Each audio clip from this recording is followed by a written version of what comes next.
Good evening, ACS. It's great to be back here in person with all of you. And I have to say, as someone who lived for 12 years in Oakland, you look hella good right now.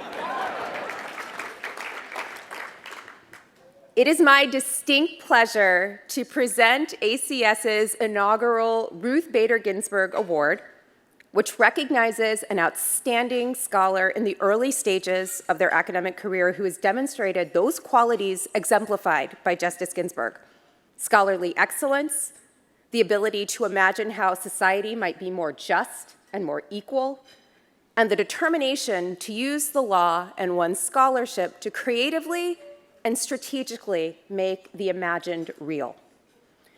We are so grateful to Ramona Strategies for generously sponsoring this award. If you don't know, Ramona Strategies is a woman-owned consultancy that partners with organizations to help them better embody and live their values, particularly around cultivating and maintaining equitable and inclusive teams and work environments. When ACS decided to create an award to recognize outstanding scholarship in the fall of 2020, it was obvious that the award should be named in honor of Ruth Bader Ginsburg, who had recently passed away just a few months earlier. Such an award would not only acknowledge the amazing work that Justice Ginsburg did as a path-breaking jurist, litigator, and professor, but would also look ahead to seed the ground for a new generation of progressive path-breaking scholarship. And it is especially poignant to introduce this award at a time when we all recognize that we are on the precipice of seeing so much of Justice Ginsburg's work limited or undone entirely. And some critics have suggested that through her own choices, Justice Ginsburg may have inadvertently husbanded the conditions that have led us to this grave moment. This award recognizes those complexities, but it nonetheless celebrates the profundity of Justice Ginsburg's contributions to the law and society and to justice. And with that in mind, tonight, we not only honor Justice Ruth Bader Ginsburg, but one of the many young scholars whose work builds on Justice Ginsburg's to point the way to a more promising and just future. Abbye Atkinson is the class of 1965 assistant professor of law at the University of California, Berkeley School of Law. Her research, which has been published in the Columbia Law Review, the Stanford Law Review, and the Duke Law Journal, just to name a few, considers the way that policies regarding debt and credit serve as engines of inequality, further exacerbating the impact of race, sex, and class inequities.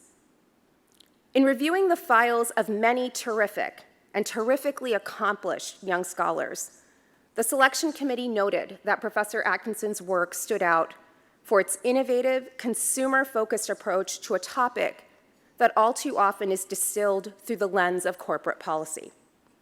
The committee also observed that at this particular moment, when economic inequality is married to racial resentment and even political violence, Professor Atkinson's voice and arguments are more urgent than ever. Professor Atkinson is a cum laude graduate of Harvard Law School and received her undergraduate degree at Berkeley. Following law school, she served as a law clerk to the Honorable Ronald M. Gould of the Ninth Circuit and the Honorable Marilyn Hall Patel of the Northern District of California. But that is just her resume, so let me say something more personal. I first met Abbye Atkinson when she was on the entry-level job market and interviewing for a position at the University of California, Berkeley. I count recruiting her to Berkeley and beating out the many other very fine competitor law schools to bring her to Berkeley as one of the singular successes of my tenure as interim dean of the law school. Professor Atkinson has been such an important scholarly voice and community member at Berkeley. And as this award acknowledges, she has been a critically important voice on a national conversation about inequality and its scope and impact. I cannot think of a more worthy heir to the extraordinary legacy of Justice Ginsburg and I am so delighted and honored to be able to present this award, the inaugural Ruth Bader Ginsburg Award, to Abbye Atkinson. Congratulations, Abbye.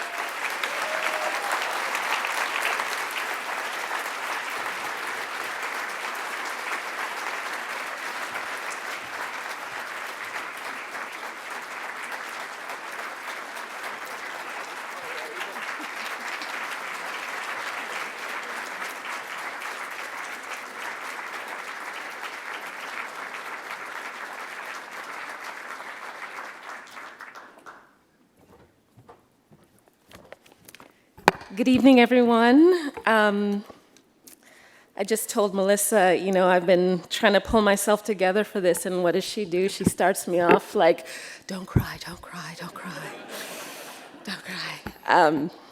But thank you so much for this. I struggled to try to figure out what I should say up here because words can't really capture how honored and fortunate I feel to receive this award. Not only because it's the deepest of privileges to be associated with Justice Ginsburg in any way, but because my colleagues, my friends, my students at Berkeley nominated me to be here. I had no idea. I just know that I was driving down Piedmont Avenue one day, and you're not supposed to look at your phone while you're driving, but I looked at my phone, and there was an email from Russ Feingold. And it wasn't one of those generic fundraising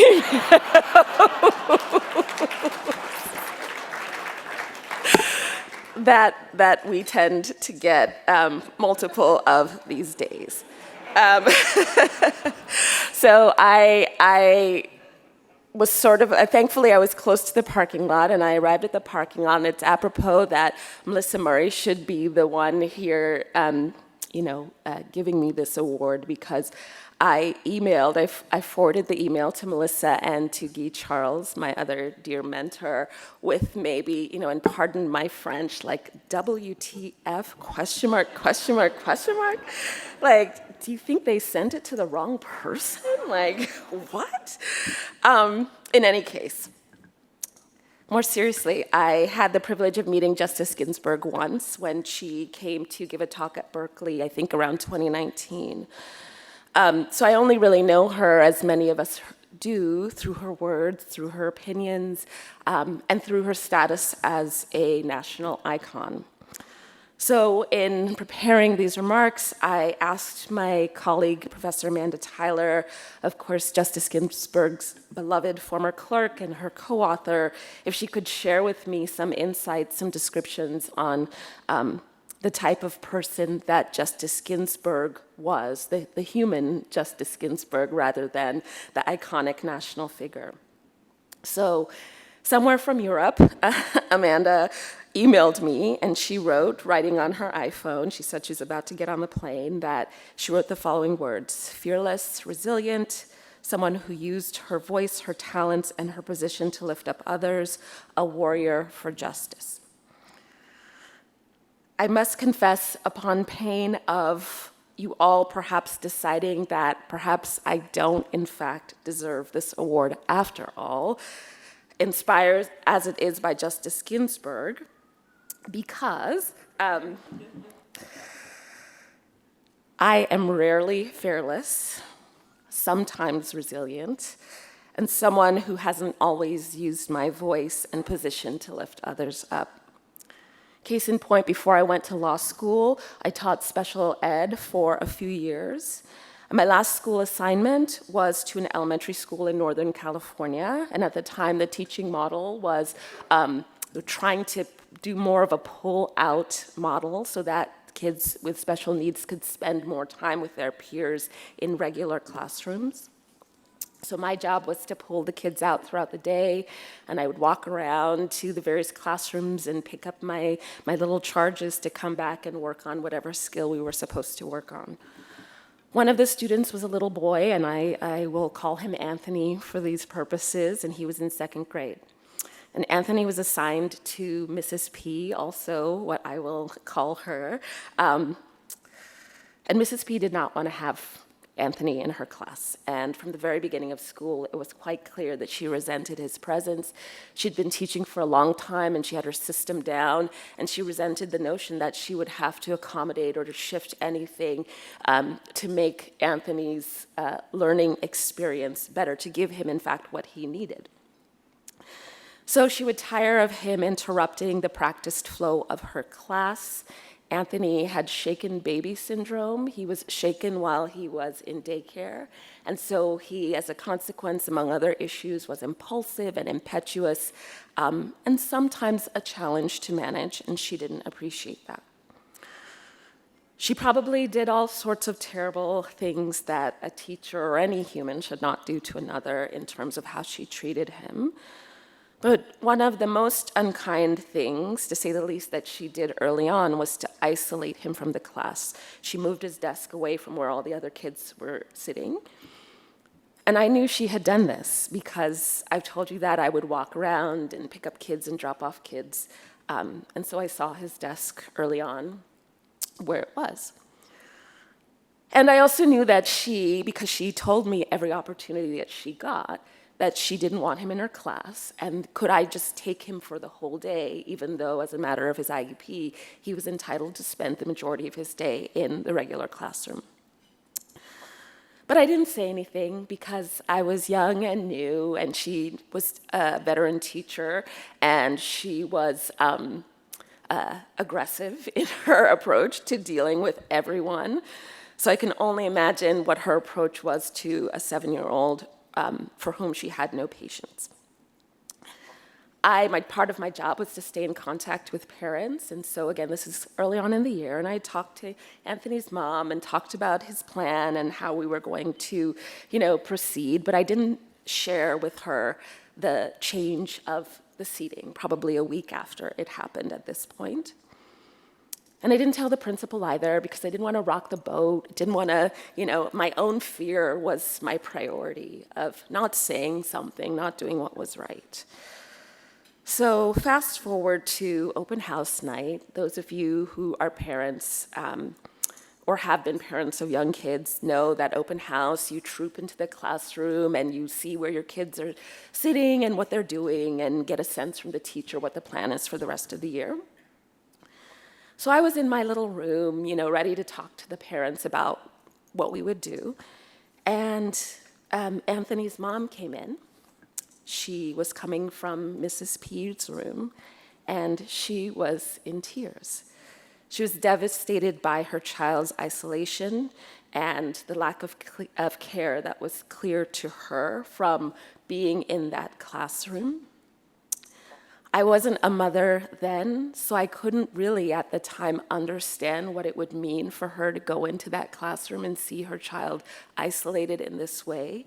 I'm a mother now, and so looking back, I cringe doesn't begin to describe the feeling.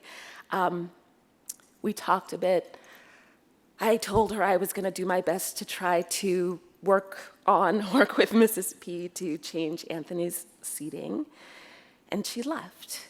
And I was never more ashamed of myself than in the moment after she left, because I knew better.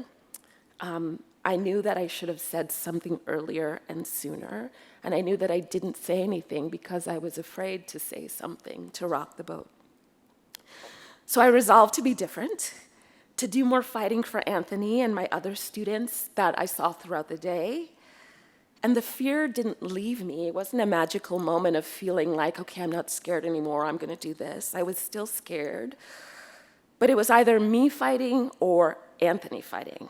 And by far, I had a better chance of withstanding the blows than he did. So it was an incumbent on me not to let the injustice continue without at least trying to stop it. So I had to face off with Mrs. P a time or two or three. And it became easier once I realized that her bark was worse than her bite, as the case is often with bullies.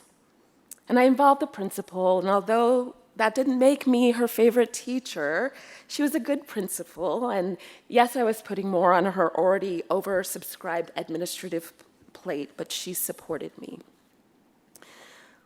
I'd like to think that things got a little bit better for him over the course of the year,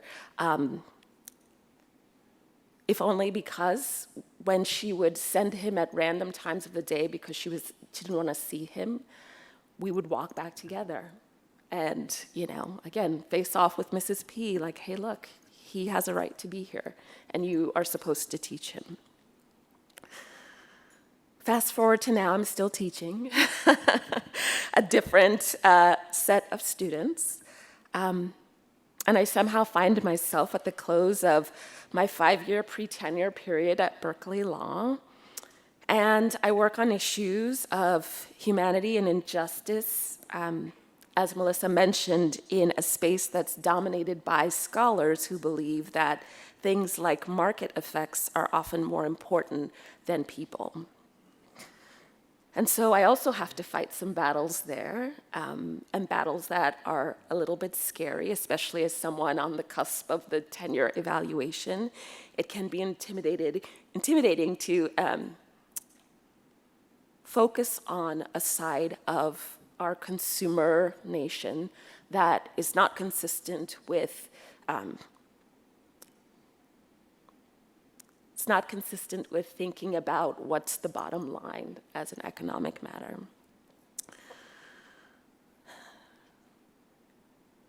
But it's something that I have to do, that if I want to be a meaningful individual, a valuable contributor to the space, then I have to tell my truth. And it serves no one for me to try to placate individuals or schools of thought that aren't interested in being open to the ways in which they affect a broad range of individuals. So I try in my work and also in my classroom, just like I did all those years ago. I aspire to be fearless and resilient, a warrior for justice, as Amanda described Justice Ginsburg, to be empathetic, to be humane.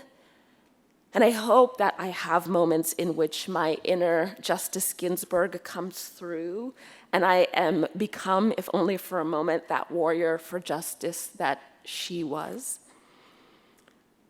And if it only for a brief moment of time I'm able to do this, then I'm satisfied with that.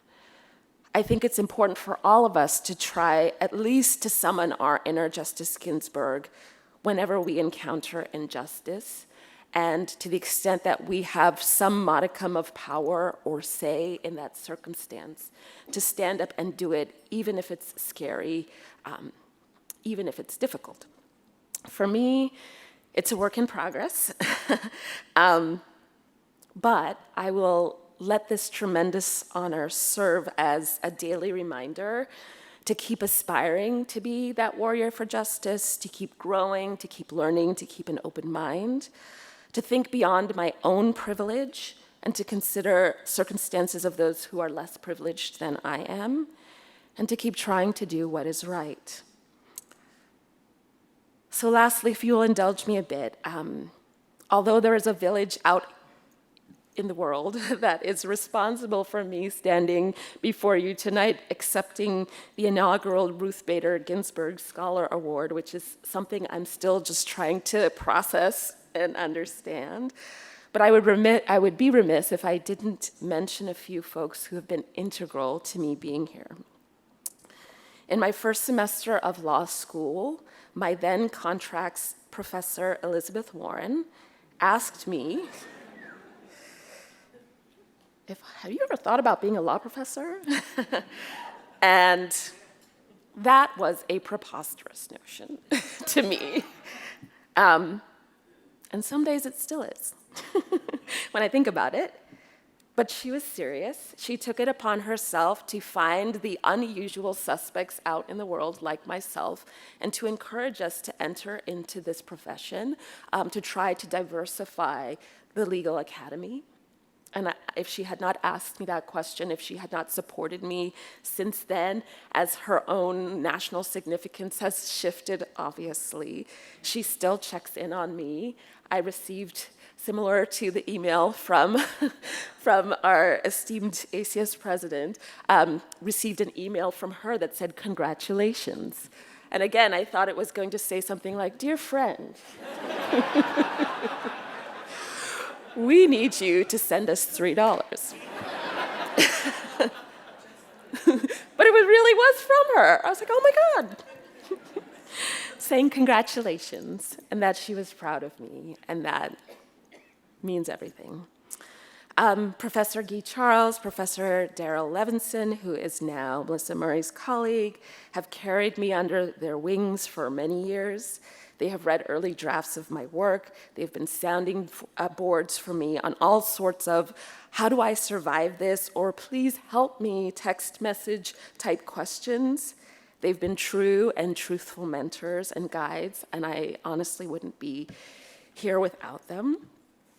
And lastly, I told you earlier that it is fitting and perhaps serendipitous that the incomparable Melissa Murray should be the one to introduce me this evening. As she mentioned, in November 2016, when she was interim dean, writing a ship that was listing and settling it, and if you know Melissa Murray, that is no surprise. She was taking, I think you were taking a trip to Japan the next day, and so she wasn't going to be there for my job talk, so she asked me if I'd be willing to come in the day before to meet with her, as is the practice, and this was the first day that I had met her. And we sat and we talked, and she asked me some questions, and then she walked me through her then interim dean's sitting room into her then interim dean's office. She showed me her Beyoncé poster on the wall, and she told me to slay.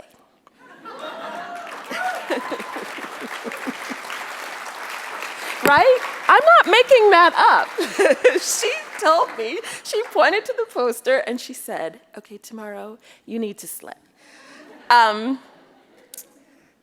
In my low moments, of which there have been many over the last 5 years, even though she has left us bereft and sad at Berkeley and gone on to NYU and to the heights of, national fame, she, like Elizabeth Warren, has made time to console me when I need it.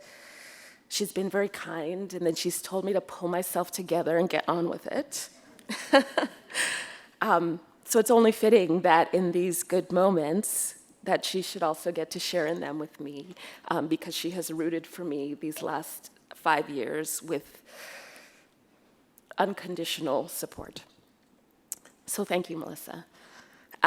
Finally, Esteban Francisco Magdalena and Estela Longoria are my everything. Shout out to Estela, who hopped on the red eye with me last night from San Francisco with little sleep, to be my +1 tonight. Stel, you and your siblings are a source of endless inspiration for me. If nothing else, I want you to live in a world that is better than the world we know now. And I'm so blessed to wake up each day and to go to bed each night in that space of an overabundance of unconditional love and real purpose. So again, I am so grateful for this. Thank you so much.